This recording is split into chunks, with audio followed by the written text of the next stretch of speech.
What's going on, everybody? Fall in, at attention. You are locked into another episode of the Husker Army Podcast, brought to you by the wonderful folks over there at the Hurrdat Sports Network, and of course, the great people over at the Facebook fan page for Husker Army. Go check them out over on Facebook. Great group of folks. We're members. A lot of other former guests have been members. So it's a great place to be, great people. And of course, if you're watching this on YouTube, as always, please subscribe and like. Make sure to hit that bell notification. That way you know when we upload our new videos. Just in case you missed the post on social media that the new videos are up and uploaded, ready to go. And then, of course, as always, got to let you know we got merch, folks. So if you can, go check it out. It's over there at hurrdatsports.com. You see it right there. We got the shirts, the dad and trucker hats, the beanies, the stainless steel tumblers, the coffee mugs.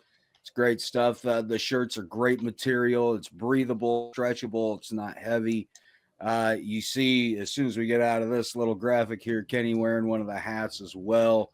He's got the HAP hat. Man, I love that thing. And you saw the feathered gray hat that Noah Peters had for winning the giveaway not long ago, earlier this season. So we get all that out of the way.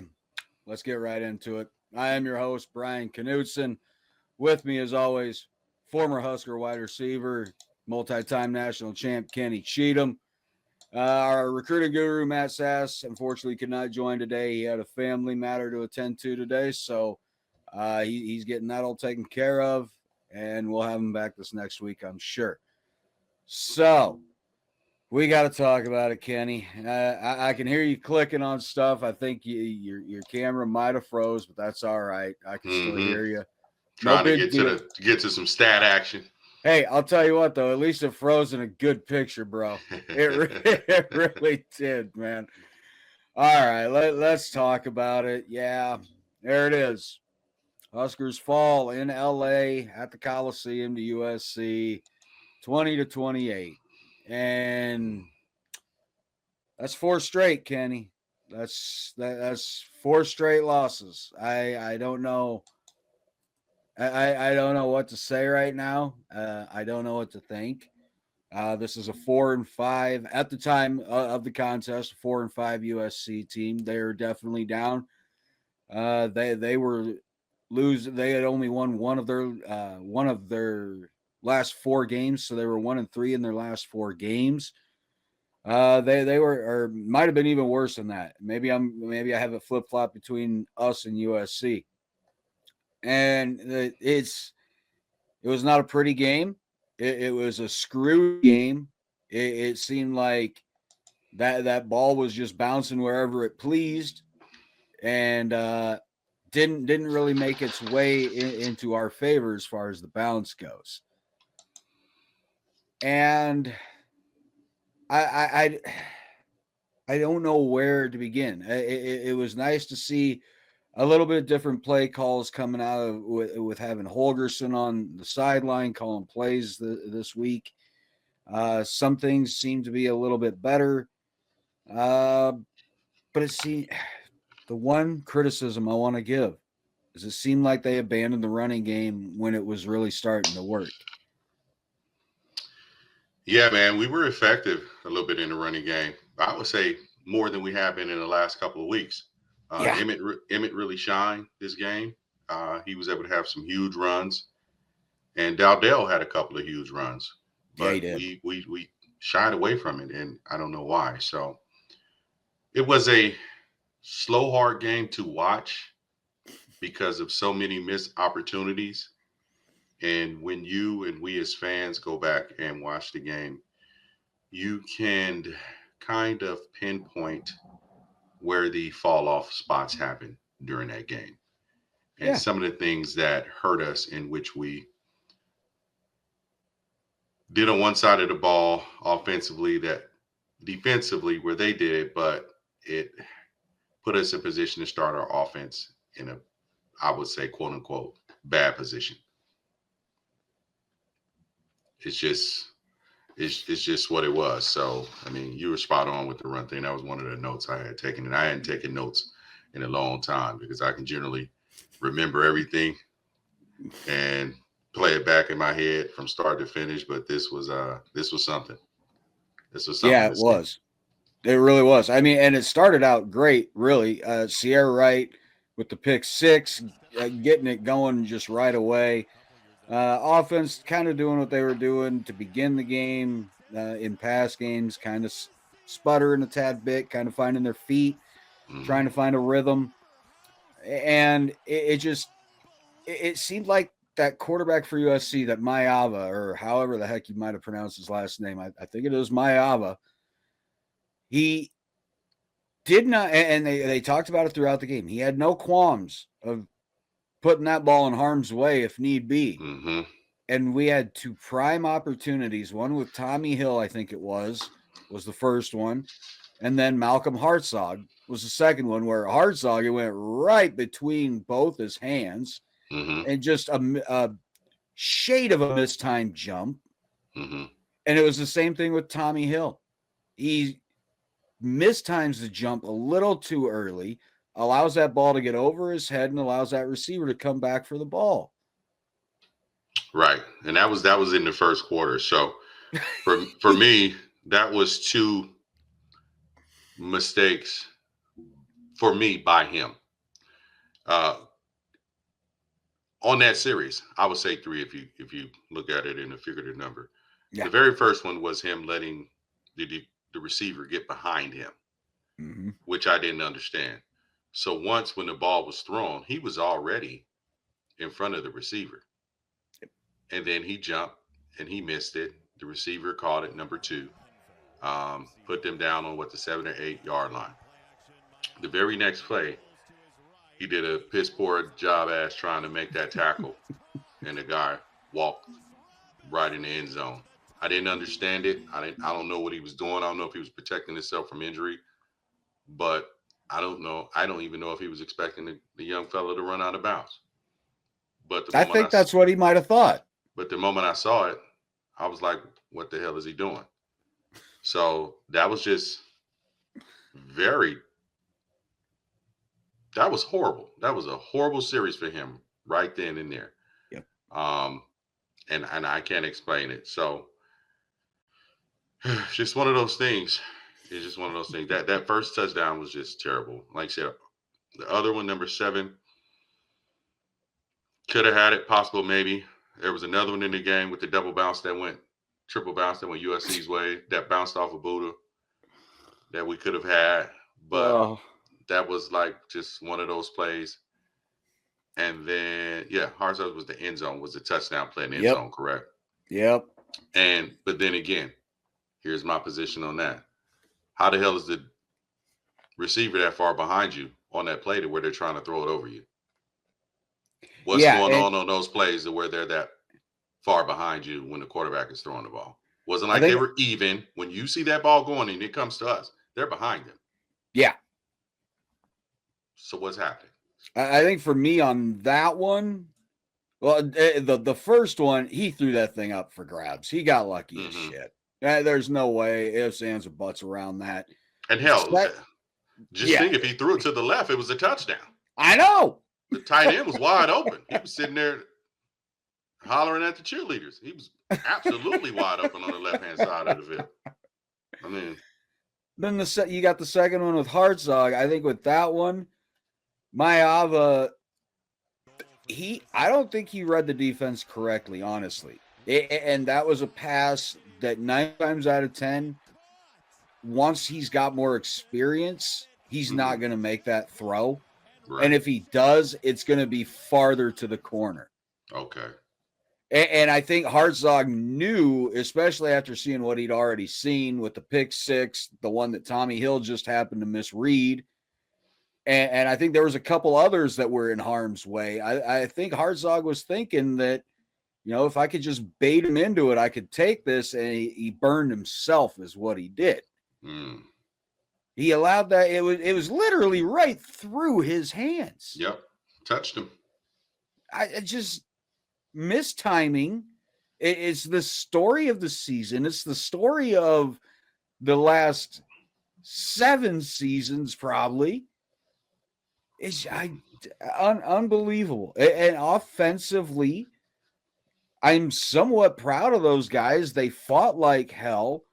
The play calling was a tad bit better. You had Emmett Johnson breaking that great run on that swing pass, and God bless him, because he did not give up on that run whatsoever. He was scoring on that. He didn't care. So it didn't realize it was his first reception touchdown of his career here either. Right. Unbelievable. Right. I know. That's when they said that. I was like, oh, okay. I thought maybe he had possibly scored some closer swing pass touchdowns. So, Well, as far as offense goes, I mean, speaking of stats, I don't know how well anybody else is going to see this, but I mean, I've got a hell of a TV screen in front of me, so I could see it quite well. Thank God. So let me go ahead and take off this little banner here so we can see the bottom. Perfect. All right, cool. So, I mean, USC had the edge in the first downs, 22-19. Third down efficiency, they were only one better, 6 out of 13 compared to our 5 out of 13, which that's got to get way fucking better anyway. Mm-hmm. Fourth down efficiency, both the same, 1 for 1. Total yardage, that's where the difference is. We were sitting at 310. They got 441. That's not good. You can't be outgained like that and expect to win. Mm-hmm. Passing, under 200 yards, 191 for us. Almost 260 for them, 259. And then Raiola going 27 of 38. He threw the ball 38 times in that game. So 1 touchdown and 2 picks. The crucial one being at the end of the game there, but we're going to talk about that play here in just a bit. So, yeah, there's more referee BS to be discussing, unfortunately. So, and then I'll even tell you about what I saw in the Pitt Clemson game right before our game started. It was, so it's not just the Big Ten referees. Just to let you all know, it's everywhere across college football. Wow. So we're going at yards per pass. We're sitting at an even 5. USC sitting almost at 7.5, 7.4. Like I said, the 2 interceptions by Raiola. They only give up the 1 at the beginning of the game there for the pick 6. The rushing yards, this is kind of disheartening to me. Like I said, we had 119. They had 182. Yeah. Yeah, they had a lot of big runs up the middle and spurt runs that really got them some first downs that kept drives alive. Yeah. It was some runs where you say, oh, why didn't we stop on there? And they weren't like, oh, I got it. The first down by a yard. It was like 10-9, 12 yards. Big jolt runs. And that's the difference. Ours was pounding ground. Theirs was pounding ground with big burst jolt runs. Yeah. And they were we had a couple of those. Yeah. One or two Emmett's, by Dowdell and one by yeah. Emmett. Yeah, but theirs were lengthy. Oh, God. Threw that hole in a heartbeat. Yeah. Yeah. So, I mean, like I said, there were some things done that just you say, I don't understand. Because it was a boring, slow, not too exciting, long, dragged, however you want to say it, out football game. You think about first quarter when we had a chance to get the first down. These are things that affect the game that you see, and you're like, oh, at the time, then you say, why didn't they do this? The terrible slide by Raiola on the third down, where he missed the first down. Then he got up looking like, oh, he didn't get it. He knew he did too. Right. Which now, am I wondering, is it because of the quote unquote injury that he suffered, that he has going on? Is it the back or something of that nature? It's possible. Or whatever's going on with him. Plays like in the second quarter, the second down pass in the flats, which he missed off the first, where he rose his hand up and it was like, my fault. Barney had a solid 5 to 6 yards on that easy. Yeah. And the touchdown missed on the pick, which was Hartzog, however you say it. Hartzog, yeah. Yeah. Big play was Emmett TD. Yep. Costly play was hold on Wright. Yep. And then next we had to pick by Raiola. I'm just going to go over a quick little few ones real quick to see how these things, when you replay them, you see how they made a difference. We had to miss PI on Banks that would have gotten us a first down by the referees in the third quarter in the corner when he Yanked grabbed his down jersey, right at the sideline, which is the same thing that happened at the end of the game that everyone in the nation missed. And you guys know I'm not a referee type dude, but that was just horrible.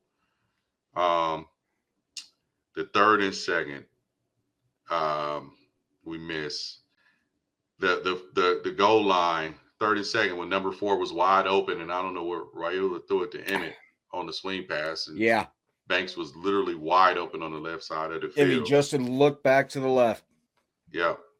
And one of the plays in the fourth quarter for me that made a difference was the young guy, Barney, on that pass. If he jumps, he catches that ball. He waits for it. He waits for it to drop in his hands.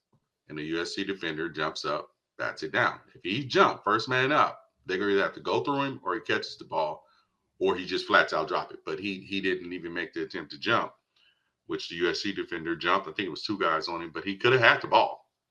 Yep. And, things like that, man. It was – then the penalty we got on the last drive. It's always something when we're doing some type of last drive. As soon as that happened, you know what I thought? Illinois. Yep. Illinois game with position, and then all of a sudden a lineman gets one of those silly type penalties. I mean, what do you say? It's not like USC is overwhelming. They're that good. Now they have athletes. Now, that big boy, that 97, that dude's a true freshman. That's crazy. Yeah. That's and 49, that linebacker. That's crazy. Well, I mean, they started a brand new quarterback this week. Yeah. I mean, he was just inserted into the first string offense at the beginning of the week. So but we let Woody kill us, man, on a lot of plays. They're running back, and they should have just been teeing off on him, especially seeing that he was banged up to get him out of the game. So I don't know, and how in the hell was 2 that wide open on that touchdown? Oh my God! Come on, man. That's silly stuff that pisses you off when you see it. That's miscommunication right there between Gifford and Hartzog, because Hartzog was taking that inside route. Hartzog should have peeled off of him and taken that outside route, and he kept with the inside. If you go back and watch it, you can even see Gifford. I mean, it's way too late at that point. He's already too wide open. But he's yelling at Hartzog and doing this, telling him to get back over there. And by that time, the ball's in the air. It's too late. Yeah, it's crazy. It's crazy, brother. I mean, the plays with people behind us was just ridiculous. And it technically goes down as another one-loss score, dude. As it should be. Yeah. But I mean, it was one of those things where which fan base is going to finally be like, finally it works out for us. We don't know. Not our turn yet. And after the way I saw Wisconsin play against Oregon, shit, Memorial Stadium Saturday better be like hair on fire, like Colorado size peak fan base, losing your shit. It cannot be quiet whatsoever Saturday in Lincoln. They need to help them, bring them some energy. Yes, this is going to be a Wisconsin team coming in with some confidence after the way they just took Oregon to the wire. It can be double-sided now. They can have the confidence or deflate it, knowing they had them on the wire. So very true. We will see. We shall see which Nebraska team is going to show up after what just happened. I'm so glad we can actually laugh a little bit about this right now. I mean, all right. As far as defensive wise, not bad, actually. They really did an all right job for the most part, especially up front. I was happy to see them actually getting pressure, getting hurries.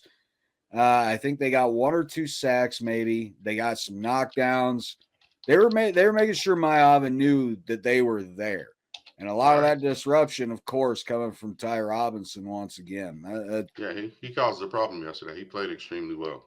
He's had a hell of a season. I mean, if it wasn't for Zaire Wright, yeah, exactly. If it wasn't for Wright having the game he had, especially starting the game the way he had, right, we'd probably be talking about something else as far as who had the better game. Right. Correct. So yeah, I don't know where the issue is anymore. I know there was a play, the whole left side of the offensive line didn't even move on a play, and it ended up being, I can't remember if it was a sack or just an incomplete pass, but I don't know what is going on there. And then you've got special teams. You've got guys making a fair catch at the 4 or 5 yard line. I didn't understand that. You risk that and you let that bounce in the end zone. You make them try to make the play, not you. Exactly. That's anything over your head. Put your heels on the 10-yard line. Anything over your head, you let it go. Because if you make a mistake, it's too close to the end zone. That's Pop Warner level stuff right there. These are things I've mentioned before. It's Pop Warner level stuff right there. What's going on? Now I was happy to see the couple wrinkles they had in there for Heinrich Hartberg, because those 2 runs, the first run he had, they didn't see that coming. The second time he ran it, they really didn't see that coming either. I started questioning it. To me, it's not a matter of benching Raiola. That's not even a thought in my mind. Right. But when you see something like that works right off the bat, why not start to interchange it? Who cares? Who cares if they absolutely know 95% of the time Raiola goes in, it's going to be a pass play, but it very well could be a draw. It could be a toss. Right. It could still be a handoff. It could be an inside zone. It could be any of that. Right. Now you put Harburg in, 95% chance he's probably going to be running with the ball. Picking him up and putting him down. And at the same time, Harburg's improved enough in his passing skills that he could still hit that slant over the middle or that guy out in the flat. That he can offset it. Correct. So why not at this point? We've got nothing left to lose. We really don't. We have 2 games to go. We need to win one of them just to become bowl eligible. The season has not panned out the way a lot of us fans were hoping it would, not the way a lot of us fans thought it would. So at this point, why not do something like that? Right. Who cares if they know? Teams knew what Florida was going to do when Tebow was a freshman or a sophomore coming in on the goal line. Exactly. Once in a while, he hits you with that jump pass. That was that 5% chance he's going to do that. The same thing. Right. It works, and it can work. And we have 2 guys totally, and it would take a little bit off of Raiola's plate right now. Allow him to maybe not take hits. Allow him to maybe not have to worry about what he's looking at for a play or 2. I know he's a competitor. I know he wants to win. I get all that, but he's only 19. He's still learning. Don't bench him. Nah, they're not going to bench him. They're not going to risk that. No, don't do that shit. But for God's sake, maybe, I don't know, let teams know what the hell we're going to do. But if they can't stop it, that's a different story. It doesn't matter. Right. We understand that. I mean, I'd like to see that wrinkle. It worked. Yeah. It's just a little draining, man. We're having the same repetitive conversation. Dude, there's a couple.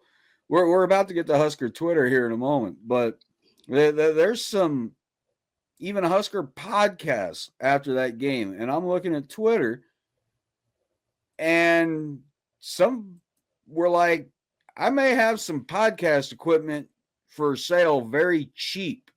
Like, why are we even doing this anymore? How do we subject ourselves to having to recap this shit every week? Same stuff. Same old soup, just reheated, huh? Yeah, and the one of them is a pretty well accomplished Husker podcast. So it just, yeah, like they're breaking some of the most dedicated to this base. That's crazy. It's crazy. Look, I'll be honest. I read it. I was like, yeah, why the fuck are we doing this anymore? Why? What is in us that makes us have to come back to do this every week? I know that we always have hope, especially me. I've always got hope. There's no way I think we're going to lose any game. I always think we can win no matter what. Yeah, there's always you're always a chance. Optimistic, B. There's always a chance. But why, after we see what happens, do we come back and do this the very next day or a couple days after? You know, are we masochistic at this point? Pretty much. Are we a glutton for punishment?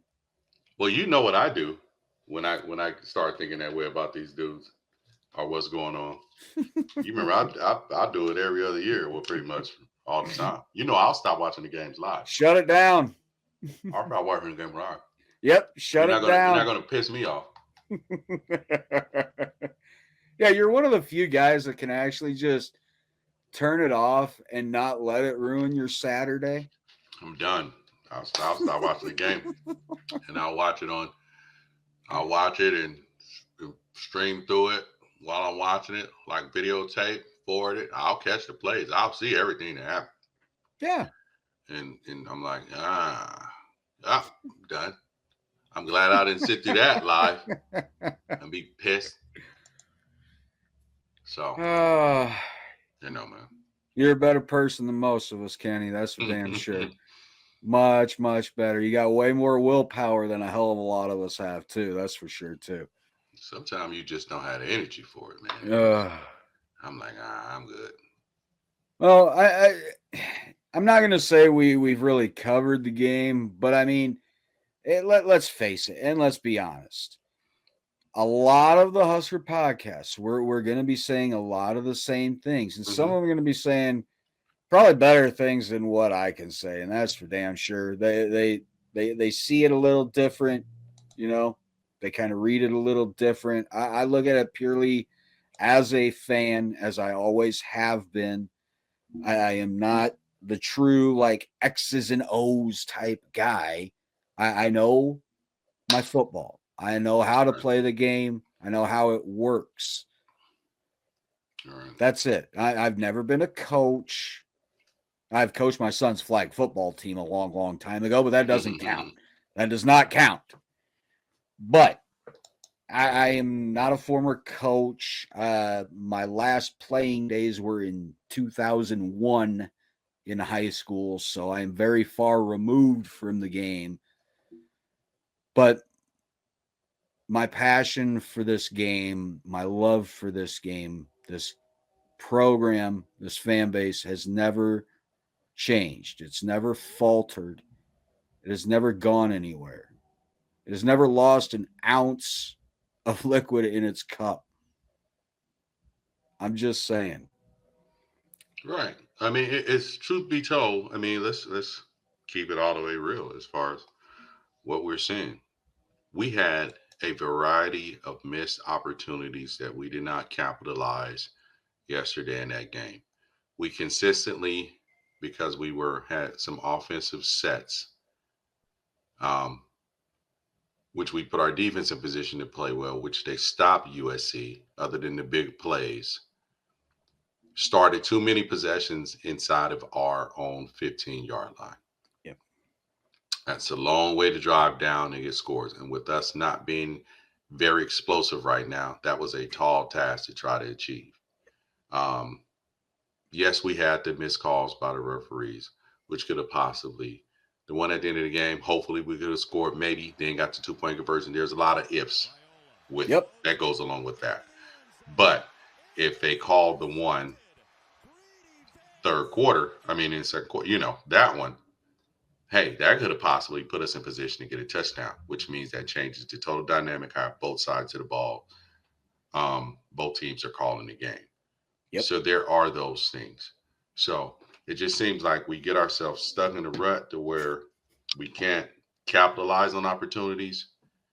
And it's not the here you go, but it's the come on. We need to make that play to get that done. Yeah. And it hurts watching it as fans. It's like rinse, wash, and repeat because we're like, we've seen this. When are we going to not see it? And that's what we're all looking for right now. And that's where I hope. So it was just a winnable game. Out of the last couple games, UCLA was a very winnable game. Yeah. And even, believe it or not, Ohio State was a winnable game. Yes, it was.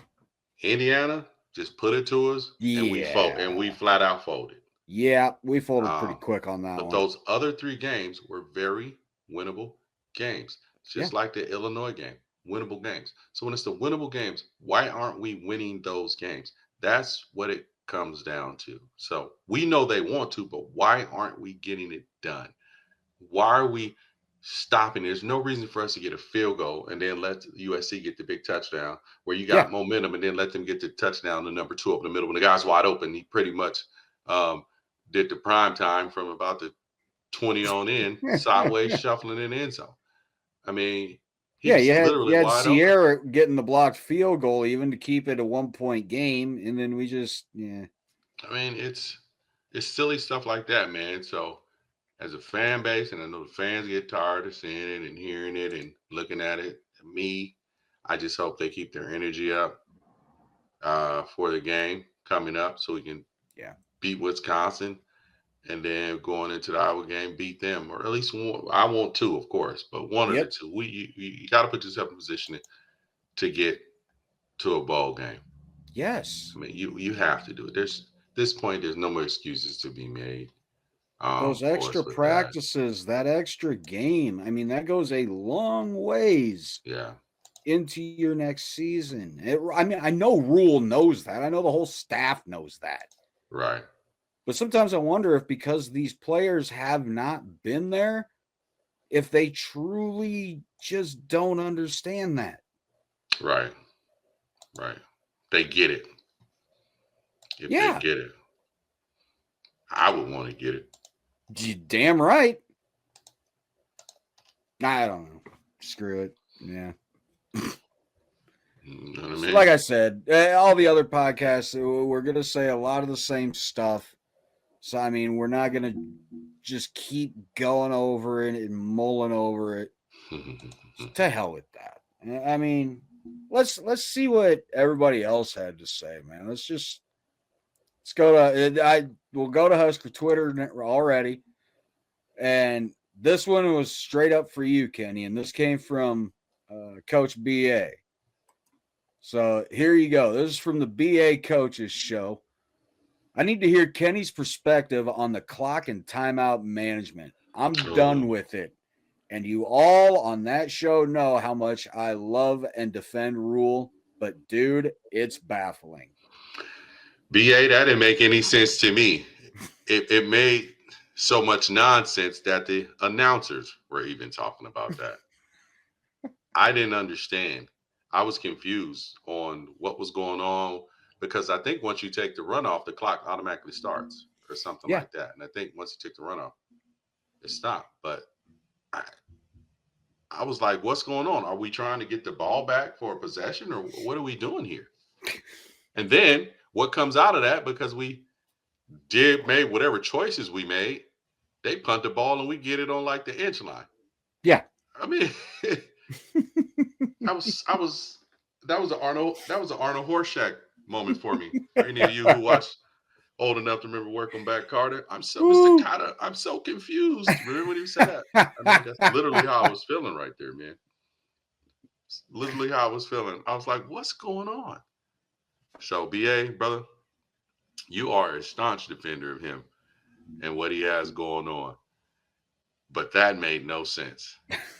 And yesterday, I was so pissed with all the swing passes that it just irked the hell out of me yesterday. It looks like Banks had himself a game catch wise. He did. Now, what I didn't understand on one of the plays is why the hell we're throwing a screen pass to one of our slowest tight ends. He might be tall, but the one Yeah. for Fedoni that was tipped. I didn't get that. Fortunately, the other guy caught the one, young man. And that's what, his second catch ever or something like that. Oh, Janier and Bonner. Yeah. Not Bonner. I think it was 40 something. Oh, Lindenmeyer. Yeah. What soft hands on that catch. Yeah. Now, Bonner played well to me.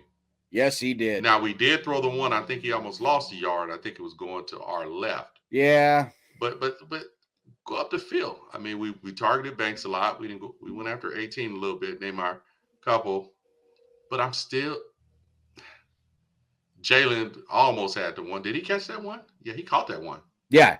Jalen had a catch. That hell of a catch. That was one on the sideline, right? Yep. Hell of a catch. Like always. Yeah. But we are not utilizing him. No. And Barney in the middle of the field, like I suggested the other week. Why not? What is the purpose of having that speed and you're not utilizing him to stretch the field vertically? We're not a threat vertically to anyone. They do not respect it. And we have the speed there. They do not respect us. The other guys can get downfield, but they're not burners. They're faster once they get moving. They're me. I was fast and faster once moving. Quicker guys are generally in that middle to go. Now, a lot of the quicker guys are small and they don't want to take that hit. But with that being said, mix it up. Put them on the outside to cause a threat to the corners, and you make the safeties have to play those bigger guys in the middle with a little speed who can catch it. You know, Banks and Neymar. You get what I'm saying? Yeah. It's something you have to do wrinkle-wise to make them respect you defensively.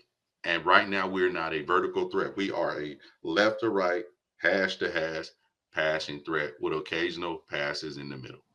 And maybe we can run once in a while. Yeah. And I wouldn't call that left or right being a threat. I would just say that's the offense. Yeah. That's just explaining the offense. That's not trying to explain where any threats are. Yeah. Yeah. So. All right. Next one I think was might have been Caleb Henry. Yeah, there we go. At Caleb Henry over on Twitter. He simply tweeted out, used a timeout to stand around and take a delay of game. Never got under center. Didn't put anyone in motion. Just stood there. Yeah, that was it kind of goes back to what BA was talking about there with the clock management. And Caleb hit it. That's why I pulled that right away. It hit exactly what I was wondering as well. You take a timeout on, I believe it was a 4th and 2 or 4th and 3. And you send your offense back out there as if you're going to go for it. Now, they could have gone for it. We've done it in the past. It would have been no surprise if we would have. But then you notice that they're obviously going to try and draw them off sides. Well, when you've got Dylan standing in the middle between where he should be in shotgun and where the center is, and he's holding his hand out in front of him like, hold on, that's not doing anything to try and draw anybody off sides. Just pissed everybody off watching. Exactly. And then you go ahead and take the delay of game penalty anyway to go ahead and punt. What a waste of a timeout. It was a complete waste of a timeout. It made absolutely no sense because you made no attempt whatsoever to try and draw them off sides. But where did USC show you during that game that they were going to jump off sides? No, not once. Exactly. So there was not even a need for that. So No. I get the concept. It was a dumb concept. I understand that we will try to get them because they're aggressive to jump outside, but they hadn't shown you any undisciplinary acts during that, which made you think they would jump off sides. Then I get the counterpoint was, well, okay, we'll just back up a little bit so we can get the punt, have a little bit more room for the punt. But you wasted a timeout. You could have just done that when the ball was set without wasting the timeout. And ready to go on fourth down. You could Without have wasting the timeout. Exactly. try to draw them off right there as if you're going in hurry up. If you get it, great. If not, you take the delay of game anyways. And because now you're changing the mindset. Exactly what you said. Because now you're changing the mindset to where they're like, oh, they're going for it. They're getting right up to the ball to get ready to go. Now they might be a little bit more antsy. Exactly. But you call the timeout. You know what the defensive coaches are saying on there? Don't not jump. They're going to try to jaw you out, but be ready, but do not jump. You jump, you're running a marathon at practice Monday. That's common sense stuff right there, man. So it didn't make any sense to me. Yeah, that's why I had to pull that one from Caleb. It was exactly my thought and how I was just completely wording the way I thought about it. It was idiotic. I'm sure we couldn't, if he is wording it almost verbatim how I was, I'm not the only one that saw it that way. So thank God. All right, a couple more to go here. What do we got? Yes, Big Red Football at Big Red Football 7 simply says the frustration of Nebraska football can't be put into words. That's the damn truth, Kenny. That's 100% fact. Yeah. We try to put it into words every week on this show, but it's rough. It's hard. And yes, granted, we can cover an hour or a little over an hour talking about, as my wife would like to put it, the fuckery that is going on every week. Whether it's self-inflicted or whether it's the fuckery by the referees, which there's a lot. What did he say on Coming to America? She ain't lying. When they were in the barbershop, she ain't lying. That's perfect. That's perfect. Yeah. I love that movie too. That and Trading Places. Two of my favorite Eddie Murphy movies ever. Yep. So yeah, it really is tough to put into words. And at the moment when the game is just gets over, you can't put it into words. Yeah, because it's literally like, what the just happened? Literally, what the fuck just happened? So I don't know. All right. We still got you there, Kenny? I thought maybe you cut out for a sec. Oh, he did cut out. That's all right. We got no audio on you, Kenny. We do have a picture, which is a very good picture. It's a very, very good picture, man. So, just in case Kenny is not able to fix that up, we'll go ahead and we'll go into the next one. It's the last one on Husker Twitter. So just in case you can still hear me there, Kenny, it's coming from former Husker himself, Aaron Davis, at AC Davis CO. And he just simply tweeted out, gut punch. And that's exactly what it was. It was just a straight up gut punch. And there's no other way to put it. It hurts. I don't know. Losing 4 straight. I didn't think I'd see that this year.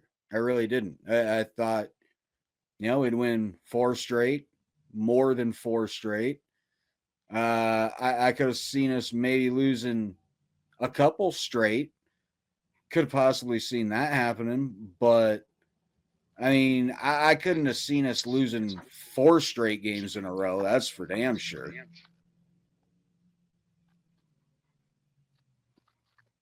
Well, all right, yeah.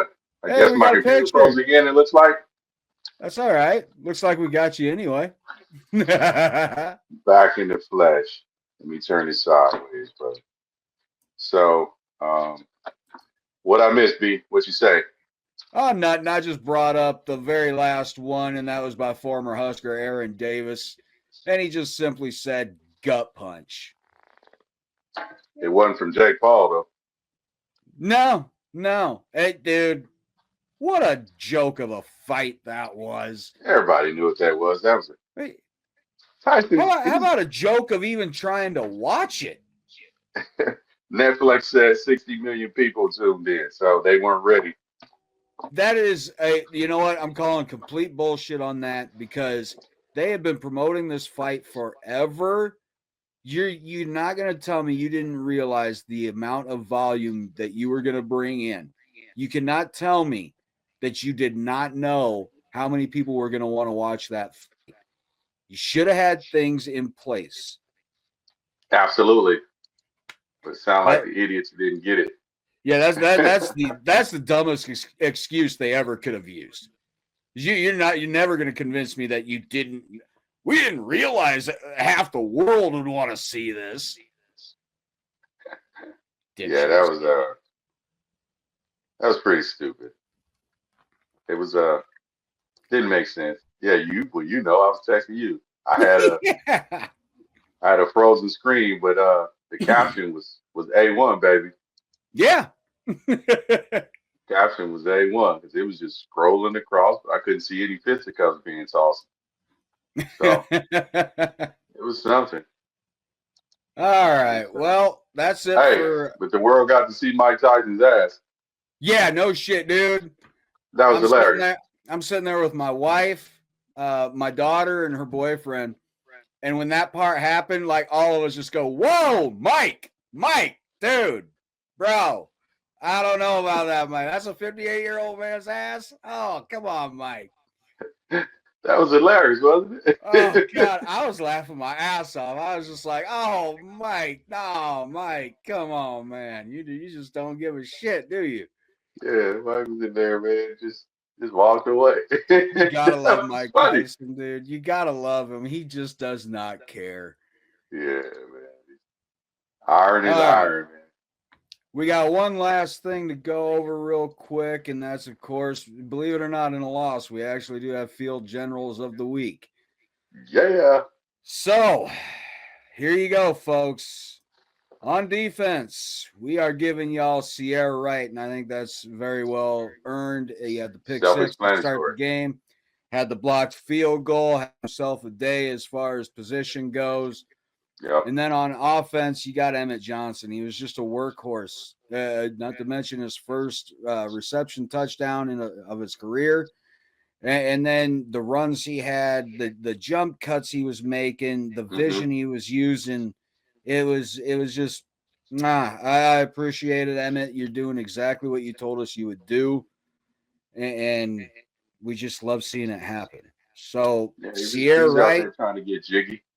Oh, he was, dude. I hadn't seen him use that many moves, I think, at all in his career so far. Yeah, he's pretty impressive. He was. And he had some pretty impressive vision on a couple of those runs as well, knowing that the hole was completely closed up and knew where to bounce it out. So there you go, guys. There's your Field Generals of the Week, the FGOTWs. Boy, I'd love to wonder what people would come up with for FGOTW if it wasn't Field Generals of the Week. That could really... Oh, maybe there'll come an episode, Kenny, just a throwaway episode. We'll get people to send us messages as to what it could stand for them. I got a feeling it could get real ugly. Joe, hey, you're starting off with an F. So, I mean, it's going to get ugly right off the bat. That's true. All right. One last piece of news before we get ready to head out. And that's, of course, the huge recruiting news. I'm sure Matt would love to have talked about this if he could have joined today. But that was the commitment flip we had from Alabama over to Nebraska. And that's, of course, this young man right there, Dawson Merritt. We are looking for big things. Now, is that the one he's been talking about? Yes. He is the flip commitment. He was committed to Alabama and no more. He is going to be a Husker. And there's very good chatter and very good things I've been hearing about wide receiver and current Texas commit Michael Terry as well. Okay.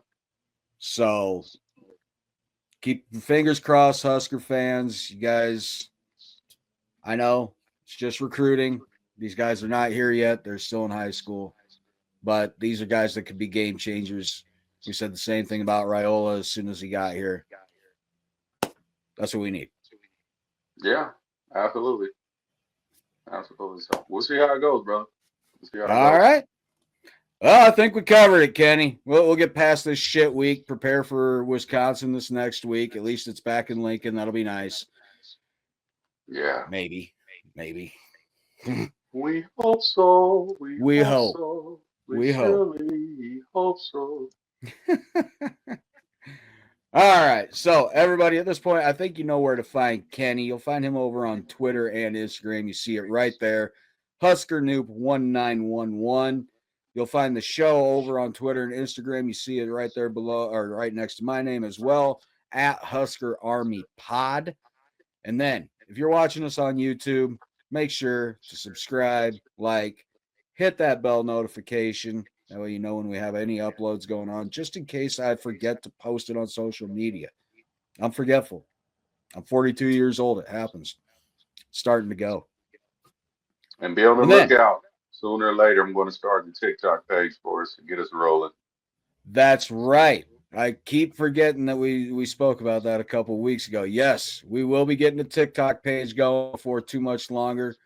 Hopefully by the end of the season, if not, maybe after the season, we can upload. We'll definitely be rolling going into next year. Upload clips from this season's episodes, things like that. Get people primed. Let people know who we are over on TikTok. That'll be fun. Kenny's going to be running that because I don't know shit about TikTok whatsoever. I ain't got a lot of people who do way too much on there. I'm not one of them. I won't be one of those. Perfect. That's all we need. And then, one last time, got to let you know about the merch. Make sure to take your butts over there, hurrdatsports.com. Click on that little window pop down, find Husker Army. You see the shirts, dad trucker hats, the beanies, stainless steel tumblers, the coffee mugs. It's good stuff, folks. Trust me, you're going to like it. And as I always say, make sure to send us or post a picture tagged with us in it of you with whatever merch you may have gotten. We make you your own enlisted graphic, just like we did for Noah Peters back at the beginning of the season. So, I think we covered it here. You know where to find us. YouTube. Just Google us. Husker Army Podcast. Pops right up. Audio-only platforms. You got Apple Podcasts. You got Spotify. There's plenty more. I'm sure there's an Amazon one. And like I always say, if they use them, they know what they're called, and I don't. So it works out perfectly. That's true. All right. So you know where to find Kenny. You know where to find the show. Let me let you know where to find Matt at Herbie_Husker15 over on Twitter. Make sure to give him a follow as well. He's got great recruiting insights, great recruiting news always. So at this point, I think you know what to do. Husker Nation and Husker Army. You know what to do. At ease. You are all dismissed.